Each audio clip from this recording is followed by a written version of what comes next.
So more breaking news coming in as it is a big setback to the Chinese space program. This is China's Kazu 11 carrier rocket that has suffered failure in its maiden flight due to a malfunction, and specific cause of failure is still under analysis. But yes, a big hit for China when it comes to its space program. Niranjan Narayanaswamy, our editor, joining us with more details. Getting in, details of China receiving a setback to its space program. Because you've seen India making a big leap in the space sector, and ISRO, of course, making India proud, and China, as it fights a diplomatic battle with India, as it tries to, stare us militarily. Also in the space program, this is one sector, one area where China has not been able to come close to India, can never come close to ISRO. And this particular rocket launch, which is called the Quasar 11. Quasar 11 carrier rocket has suffered a failure. This was the maiden flight of the rocket. It has failed due to a malfunction.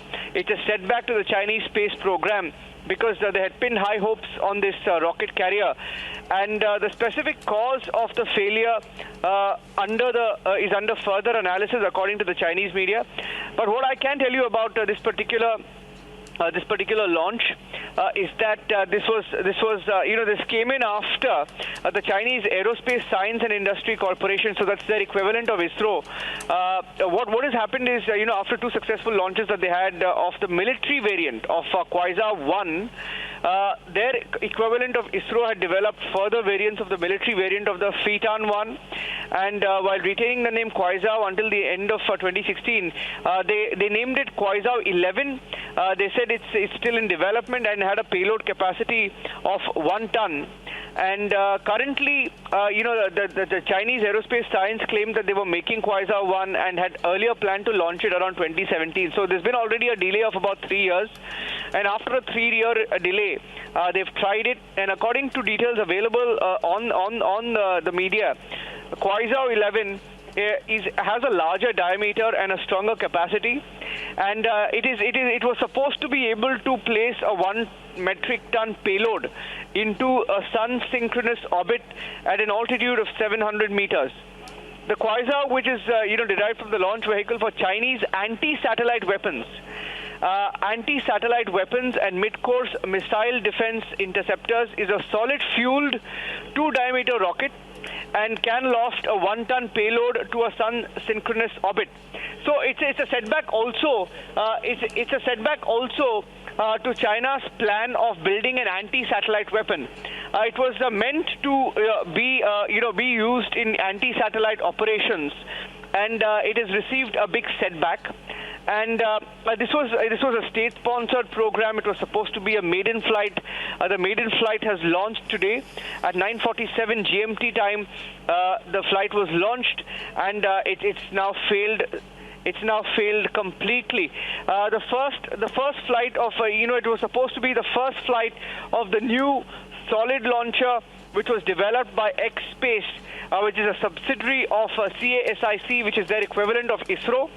And it was supposed to carry 2 communication satellites on this launch. And this was a planned Chinese commercial launch vehicle. And the payload is about 1,000 kilograms for low Earth orbit, 700 kilograms for sun synchronous orbit. The 3-stage rocket is possibly based on the DF-31 missile.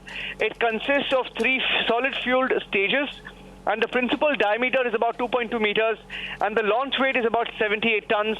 The first stage features 4 grid rudders, and the vehicle is launched from a launch truck, and it has successfully failed today. There are 3 stages to this launch. The name of the family is Quasar 11. Is about 1,000 kilograms. These are the visuals of the Chinese space program setback. And we're getting in more details of the launch itself. It was supposed to be launched from a carrier, and it has failed. Just to give you a background of what China set out to do with this space launch. This was being developed by the Chinese Aerospace Science and Industry Corporation, and this was supposed to be supposed to be a 1 metric ton payload. It was supposed to carry and place a 1 metric ton payload into a sun-synchronous orbit at an altitude of about 700 kilometers, and it is derived from the launch vehicle essentially for Chinese anti-satellite weapons and mid-course missile defense interceptors, and it has failed. So it's a big setback basically to the Chinese space program in a nutshell, and I'm handing it back to you on that note. Absolutely, and knowing the nature of how China puts out its own failures and its details, which is seldom. So, of course, Niranjan, like you said, awaiting more details and an ambition from China on where really did it go wrong. For the moment, thank you for joining us.